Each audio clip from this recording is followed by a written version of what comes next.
Easy everybody, how you getting on? I'm Ben Random and I just wanted to sort of give my view, share my opinion on what I believe the word privilege to be, because I do see it triggering a lot of people. I think that it's a word that is backing people into a corner. I believe rightly so, because you have to face what it is. But I do think that that term privilege is also sometimes deafening to people to then want to open up to engage. So I pray that with this, that you can understand what at least I believe privilege to be. And I pray that it enters, opens your perspective to what it is, and then you can evaluate it in your own life, in your own situations, in your own circles and people that you come across. The reason that this has sort of stemmed is that on Facebook, I reposted the post where it was a list of everyday, seemingly mundane things, and then the list next to it of black people who've been impacted, be it by police brutality or even just having the police call on them for doing the said mundane things, such as going to the gym, walking a dog, like, just crazy. And somebody came back and they were saying, well, what are you saying, that why Irish people wouldn't be oppressed? And that's because his origin is of Irish descent. And, I remember my mum telling me as recent as the 70s, yeah, that going into the shop, there'd be signs that would say, no blacks, no dogs, not Irish. So as recent as the 70s, you go into a shop and it'd say no dogs, no blacks, not Irish. So I understand that this could have triggered him, and that's not the intent. And when I use the term privilege, it's not to trigger anything, it's to open up a perspective of what is meant by that term. And I wrote a response to him, and I really felt that I was happy with how I articulated it, because I feel like it gives positive examples in different scenarios of life which are transferable to what privilege is to race.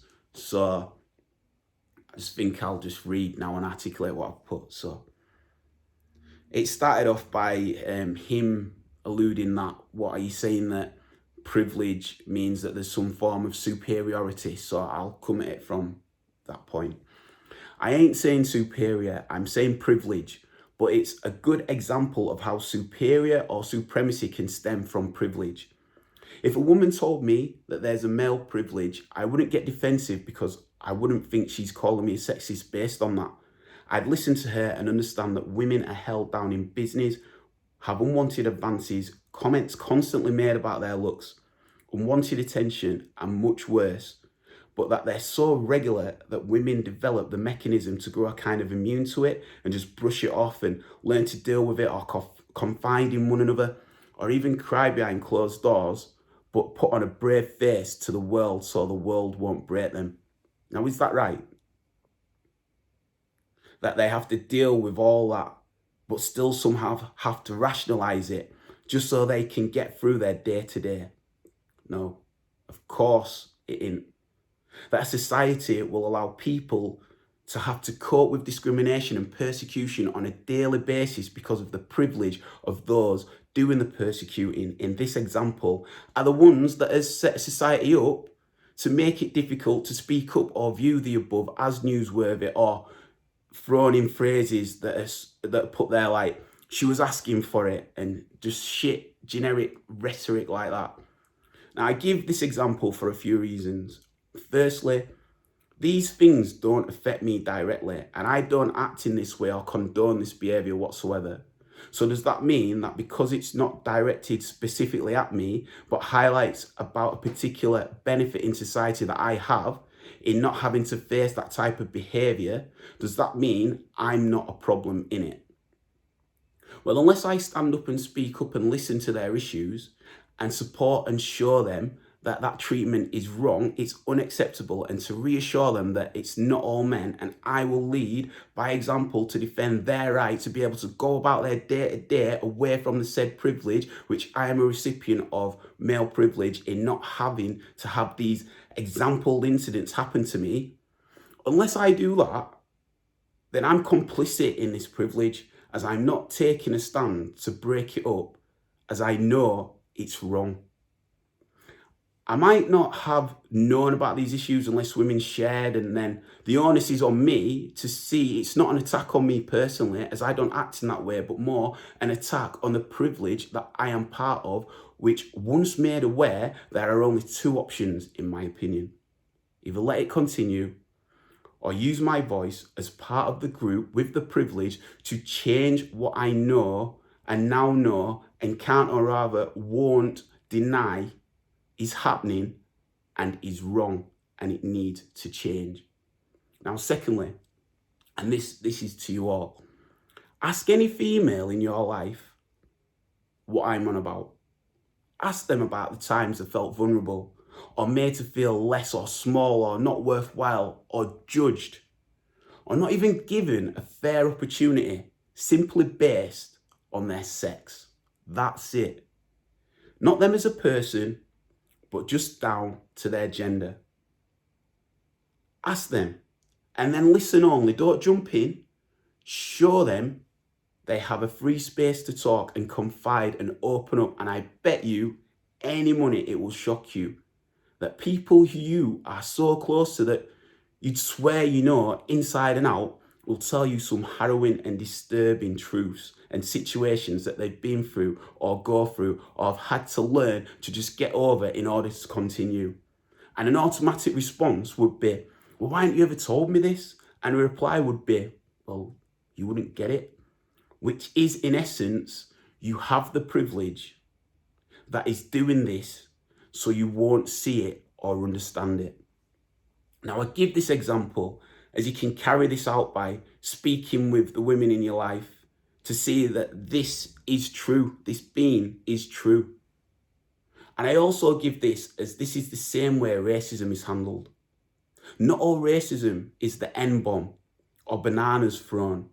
The most common racism is subtle, everyday things that unless you see and understand where they're coming from, you wouldn't get it.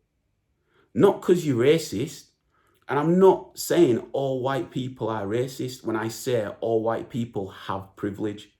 I'm saying that there are things that happen on a daily basis that due to privilege affect and impede and make life difficult for no other reason than the fact that we are black people and other ethnicities. That's it. Based on our skin colour alone and nothing else. Now, if you deny any privilege because you're not seeing it, I can get that, as until the privilege is pointed out, you wouldn't necessarily see it. And I can give you that, like slightly, I can give you that blight. But to now have people share and have you not wanting to take this on board is why change has been so slow to happen. If women opened up to men about their persecution and we just went, no, it's only certain men, so don't tar me with that brush. Well, how does that address changing the magnitude of the situation? How does it help them who have opened up? The correct response in that situation would be, I'll support you, as I have to in order for us to come together to beat and overcome this fucking bullshit. And it's same with race. You have to accept that there is a privilege to then be able to do something about it and bring it to change. So many areas in life need this support. Race, gender, sexual orientation, all these suffer in some manner to privilege. We have straight privilege. If I were kissing a lass on the street, no one would bat an eyelid, but if two lads were kissing, they'd get more looks or comments. So then the straight community would use our privilege to speak up on the LGBTQ plus community, and that's how we tackle and dismantle the system. By the ones with privilege realising they have it and forfeiting it. Nah, fuck that. Instead of forfeiting it, it's more rather the people with the privilege saying, you should have the same privilege too. As a human being, you deserve the same privilege as I have. If you think that society doesn't unwittingly fuel a white privilege, then you ain't listening. And the best way to understand the mechanics of privilege is to do the example above by speaking to women closest to you to open up about their experiences. And my final thing with this is I'm not here to say all of the causes aren't worthy. or that all lives don't matter. Of course, all lives matter. Of course they do. But at this moment, this particular moment in history, the conversation is now on Black lives that in history have continually been overlooked and not heard and brutalized and pillaged and judged and way worse. So much more. And now the conversation is on us as Black people to say to white people, give us our privilege as our human right. That's all we're asking. Is that too much to ask for? That's what you need to ask yourself. It's all we want.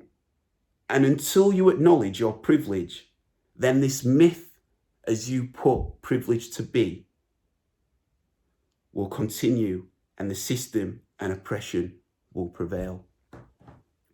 So there you are. That's my views on privilege. It's all aspects of society.